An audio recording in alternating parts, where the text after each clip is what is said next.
Anyway, Kong, kamusta po kayo? At bumati kayo sa ating mga kababayan po. Medyo matagal Okay kayo naman hindi tayo, nakabalik. Jen, Nelson, ano? Tayo naman ay, alam mo, pupunta-punta sa maraming lugar ng ating bansa para makilala natin ang ating mga kababayan. Kahapon na nandun ako sa probinsya ng Laguna. Opo. So, Naku, baka may nagdamdam na naman sa inyo doon, Kong. Binisita ko yung Kapitolyo. Oo, sa Santa Cruz. Alam mo Opo. naman ang Kapitolyo ng Laguna ay nasa Santa Cruz. Lalayo-layo yan, Kong, ha? At yung munisipyo naman nila ay 5 minutes away from the capital. Opo. Kaibigan ko naman yung mayor doon, yung Mayor Egay San Luis. Yung Mayor ng Santa Cruz, Laguna. So, Opo. Santa Cruz yung Kapitolyo. Opo, opo, Di ba? opo. So, yung Santa Cruz Municipal Hall doon din. Doon din, yes po. Oo. So, dinaanan ko na rin yung ating kaibigan, si Mayor Egay. Gaya ng dati, napakaraming mga kababayan natin ang talagang napakainit ang pagtanggap dyan. Kaya kahit na alam mong nakakapagod sapagkat ang lalayo ng lugar, ano? Opo. Yung saya mo, dahil yung init ng pagtanggap ay nandun, nawawala yung pagod mo eh. Ayoko, yung mainit na pagtanggap ng kamay. Yun bang yung pagod na pagod kayo sa biyahe, tapos yun bang kulang na lang yakapin kayo? Ay naman, ang lakas makawala ng Pagkatapos pagod yun. ang marami dyan, sa dami ng mga kapatid, Jen, ano, Opo, opo. lalapit talaga sa iyo at bubulungan ka. Ay, papakilala talaga, oh. Kapatid po ako na nakatala sa lokal ng ganito. Kaya ito dyan sa Laguna, nakilala ko yung provincial assessor, kapatid pala. Ganun po. Yung nakatalaga sa provincial jail, kapatid din. At maganda ring lalaking kagaya mo, Nelson. Yun ang sinasabi natin. Ang dami. Yung isa, nagsabi pa na may tungkulin. Hindi ako nagkakamali, ay mga 15 siguro yung lumapit sa akin. Ganun po. Tama. Yung tuwang-tuwa sila na mayroong pagmamalaki sa kanilang puso. Opo. Kaya hindi ko maintindihan kung bakit mayroong isang vlogger na napanood ko. Akalain mong sinasabi niya, Nelson, na gusto na raw akong ipatiwalag ng maraming kapatid. Sapagkat kinahihiya daw nila ako. Dahil bakit daw ako nagpagawa ng ng isang billboard na kasama si Ginoong Pastor si Apollo Ginoong Kibuloy. Apollo Kibuloy. Opo. Bakit kaya hindi siya nag-research din na para sana nagtanong-tanong siya kung sino yung nagpagawa? Opo. Kung sino nakipag-usap? Para sana basta na lang siya magbablog at pagkatapos tatangkain niyang iligaw yung kaisipan ng marami. Alam mo, sa mga kapatid natin, wala akong duda. Hindi naman hindi siya paniniwalaan eh. Malinaw po sa kaisipan natin yon. Kaya lang, siyempre yung hindi kapatid, na lalo na yung madaling mailigaw, baka ganun nga yung isipin nila. Kaya gusto ko sanang magpasinag tayo ng ilang mga nagpagawa. Nakasama ko rin kumakandidato, Jen. Na talagang gusto nila kung makasali doon sa kanilang mga billboard. Totoo yan ko nga, kasi bilang kayo po sa national, wala tayong, ibig sabihin, hindi nyo na pipigil. Halimbawa ako, isama ko kayo sa lararo, magpagawa ako ng billboard. Hindi nyo na, Jen, tigil mo yan. Masama naman ata yun ko, nagmamagandang loob na nga po ako sa inyo, di ba? Oo, at ito masasabi ko, yung pagkakagawa ng billboard ni Ginoong Kibuloy, Diyan kasi election kong hindi man lang ako kinausap eh. Ako rin nabigla eh.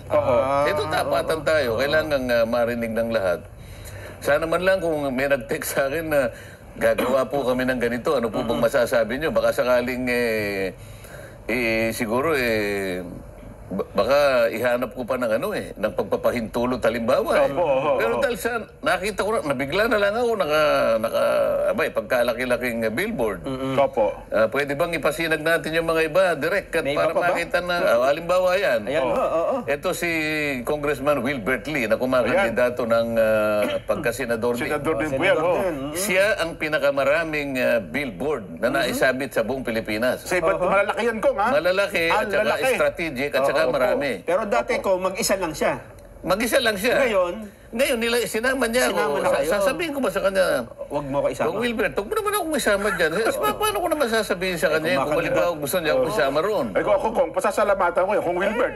Siguro, pag nagkita kami, pasasalamatan ko na lang sapagkat para sa akin, pandagdag na visibility ito. Awareness. Napakarami ng nito, ng maniwala ka kahit saan ako pumunta. Nakikita ko yung mga billboard na malalaki. Opo. Doon sa Scarborough Shoal. Palagay ko, sa dami.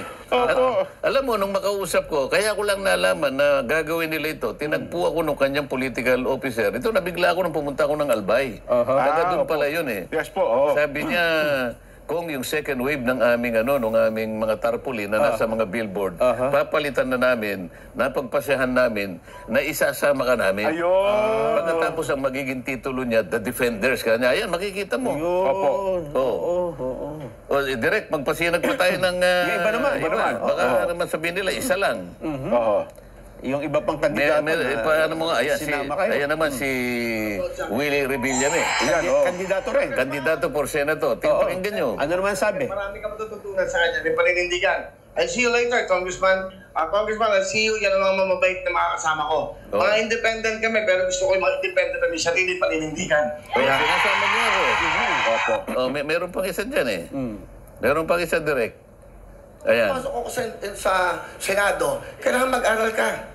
Kagabi yun, magkasama kami ni Congressman Marcoleta. Oh, tinagpo niya ako. Nagtanong ako sa inyo tungkol sa batas. Yan po, hapon niya kagabi. Napakabuting tao nito, napakasimple, siya po isang kapatid sa iglesia. At ang nakakatuwa dito ho, marami akong tinanong sa kanya at marami akong natutunan. Especially sa mga estudyante. Una-una, kung tatakbo ka, dapat alam mo yung pinapasok mo sa gobyerno. Oh, yan. Kasi nasabi ko, tumatakbo silang senador, pero gusto nila kong makasama. Sa iba't ibang kaparaanan. Ano naman ang gagawin ko sapagkat ako rin naman, gusto ko rin kahit papano magamit ko rin yung maraming paraan na makilala ko ng ating mga botante sa buong Pilipinas. Alam nga naman, pigilan niyo yan, Kong. Hindi mali naman po yun. Meron pa nakikipagtandem sa akin. Kailangan malaman natin. Hindi, ito yung pagpunta ko sa Kuwan, ito yung kukwento ko muna. Sa Gisag ng Laguna. Ito yung sinasabi ko, nagpunta ako sa Kapitolyo ng Santa Cruz, nandiyan sa Santa Cruz. At pagkatapos ay tinagpo ko yan, ayan ang mayor ng Santa Cruz. Edgar San Luis. Napakaraming tao, namimigay siya ng mga 4-piece. At saka iba't iba pang mga regalo. Napakaraming kapatid dito na bumati sa akin, kaya gusto kong ipasinag yan. Yung sinasabi ko sa inyo kanina na may pagmamalaki pa na binubulong sa akin. Yung provincial assessor, sabi ko nga sa'yo, ay kapatid pala. Yung provincial sa jail, nila. Provincial jail. Provincial jail. At saka napakarami pang mga kapatid, na siguro mga 15 ang lumapit sa akin. O ngayon, iwanan natin yan. Yung iba pang mga posters na kasama kayo. Posters direct. Ayan. Ayan, yung tumatakbong gobernador, dating Congressman Sol Aragones. Sa Laguna rin, opo. Ayan, nga pala, no? Ako pa yung pinakamalaki kaysa sa kanilang mukha. Nakita mo, sasabihin ko ba, huwag mo ilalagay dyan. So ito ay hindi kayo nagpagawa nito? Hindi ako sila nagpapagawa. Ngayon gusto ko kung nakikinig sana at nanonood yung vlogger na babae, alam mo, kung sino ko man, dahil di ko naman siya kilala. Trinity na rin yun, ano? Huwag ka naman gagawa ng gano'n na para bang palalabasin mo ng mga kapatid namin na ikinahihiya ako. Samantalang, sabi ko nga sa'yo, sana makasama ka doon sa mga sorties namin para makita mo kung paano yung pagtanggap nila sa akin. At saka itong nakikita mo ito, sana nanonood ka rin. Hindi po ako may gawa niyan, sila po. Wala po kong gastos dyan. Ayan, gobernador ang kanyang tinatakbuhan. Gobernador ng Laguna po yan. Meron pa. Sige, direct, baka makita pa natin yung iba. Ayan. Tumatakbong senador, si Vic Rodriguez. Opo. Kasalanan ko ba kung isabit ako doon sa truck na ginagamit nila, Jen? Oo nga. Gusto ko lang patunayan, doon sa vlogger na yon. Miss, kung ano man ang pangalan mo, masyado ka namang, mali ka naman. Dito nga, ayan, pati pamimigay na lang ng kung ano-ano, nakasabit pa yung... Barangay Tugtog. Saan po yung Barangay Tugtog? Hindi ko naman teritoryo yun eh. Hindi ko naman headquarters yan. Makikita mo na nakalagay yung mga pangalan mo. Pero ito po, parang ano nila sa akin. Siguro yung kagustuhan nila. Palaging may pag-asa kay Marcoleta. Yan. Sinasabi pa nila yung pangalan ko eh. Wala ako dyan. Hindi ko teritoryo yan. Pero tinuturuan nila yung mga tao. Sabi pa nung isa na lang po iboto natin kanila. Ngayon, sasabihin ko ba sa kanila, Jen, Nelson, na itigil po nito yung ginagawa. Ayan po mga ginagawa nila. Gusto nila supportahan kayo, hindi ba? Ayan, binabagit ang pangalan. Sige, direct. O yan. Oh, yan ang- Kilala niyo yan, Congressman Gaston Bunting, opo, Doon sa opo. Paranaque. Ayan, oo. O, sasabihin ko ba sa kanya, Congressman, huwag mo nang gagawin yan. O yan na naman, kumakandidatong mayor naman sa Santa Ana. Santa Ana, saan po yan? Pampanga? Pampanga. Ayun, nakita mo yung pangalan ko nilagay doon. No? Pati yung middle name ko nga nilagay pa eh. Para malaman nilang taga Pampanga kayo, Kong. Oo, sige pa. O yan. Lumalaban ng board member sa Pampanga. Nakikita mo yung litrato ko kahit medyo maliit lang, pero nilalagay nga nila. Anong ibig sabihin ng lahat ng ito, Nelson? Jen? Talagang gusto nila kumaisa. Ayan, mayor ng Mexico, Pampanga. Ganun ba? Yung kapatid niyan, pinakulong ko pa eh. Kaya maniniwala ka. Si Mayor Ito, Tumang, magtataka ka. Si Mayor Tumang, yan ang kumakandidato. Kapatid niya yung pinakulong ko. Opo. Isipin mo. Yung kinontempt nyo sa ano, opo. Nakulong. Ayan, kasama yung litrato ko. Miss, kung nakikinig ka, sana makita. Ayan, mayor na naman yan ng malaban ng vice mayor. Sinama na naman ang pangalan ko. Ibig ko sabihin, napakarami pong kumakandidato na talaga pong gusto nila akong makasama. Ang motibo po ay nasa sa kanila. Hindi ko naman po kayang panghimasukan. Ang tanging naisip ko lang, gusto lang nila akong makasama siguro. Baka sakaling ako po ay nakatutulong din sa kanila. Plus factor sa kanila yun, Kong. Maaari. Kasama nila kayo. Ikaw ba isasama ka sa isang tarpaulin kung wala silang maaring makuha ang ganansya halimbawa? O ayan. Sa Arayat yan.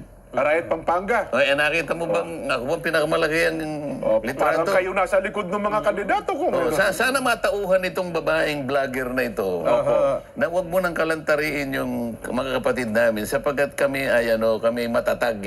Ang amin lang iniiwasan dito, baka meron kang mailigaw eh. Baka meron kang baka may maniwala sa iyo eh. Masakit ang loob ko kahit isa lang o dalawang mapaniwala niya dyan eh. Tama naman. Kasi dapat nating ituwid ang mali. Totoo po, Kong. At saka may mga tao kasi... O yan, saan ba yan?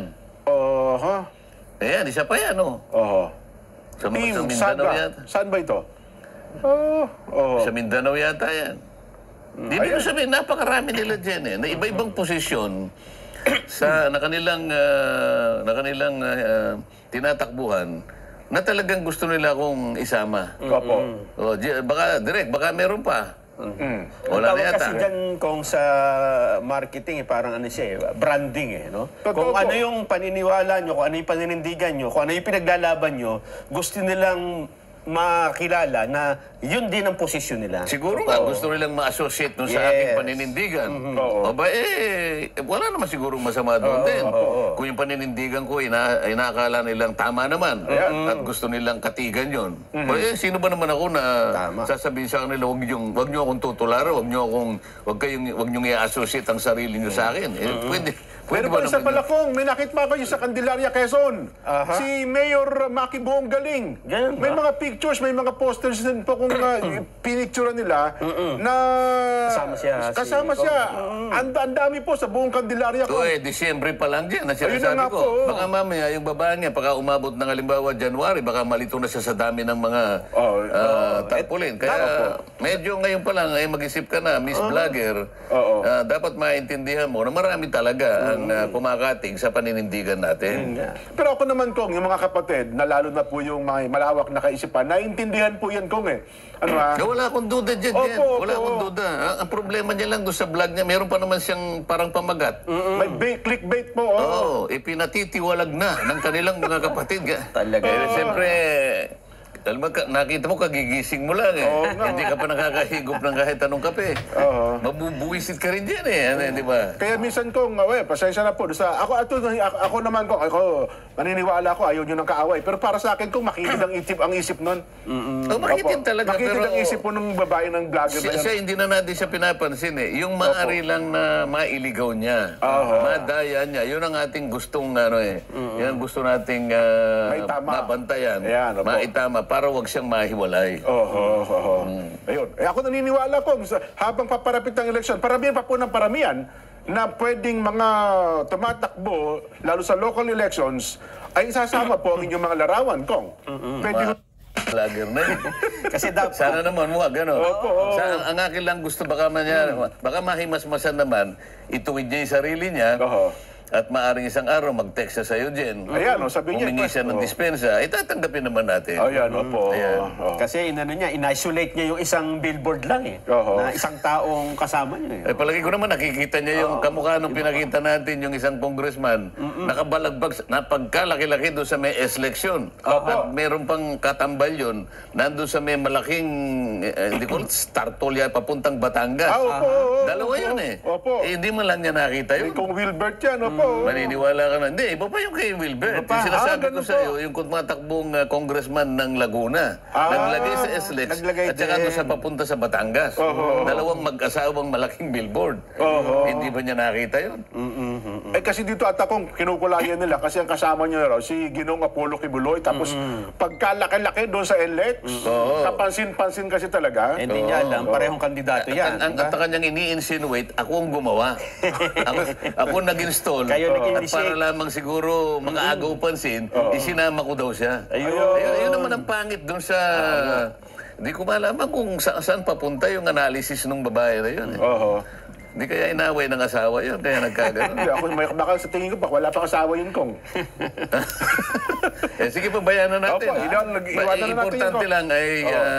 Naipaliwanag natin. may tama natin, may paliwanag natin para sa ating mga kababayang pwede niyang mailigaw, baka sakali. Totoo po ko. Ayan. At saka yung mga nagtatanong din po, at least nasagot na po natin ngayon. Ano, ha? Naghahanap ng paliwanag. Oo, di ba? kasi may mga nakapanood ata ko, may mga nag-share ata ng vlog na yun. Sabi ko, imposible ka ako. Mamaya manood kayo sapagkat magpo-programa tayo ngayon. Kasama ko ang Kong Dante Marcoleta. Anyway,